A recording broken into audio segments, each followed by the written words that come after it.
How to recognize bots on Plenty of Fish. Hey everybody, welcome back to Login Joints. In today's video, I'm going to show you ways you can recognize bots and stay away from them. So without any further ado, let us get started. Head over to your Plenty of Fish application from your device.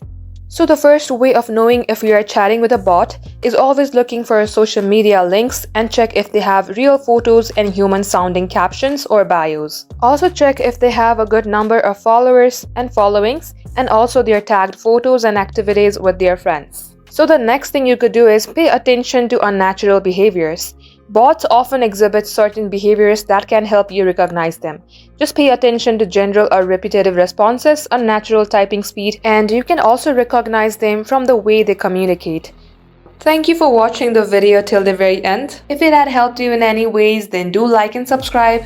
We will be back soon with more tutorials like this. Till then, hit the subscribe button. We will catch you up soon.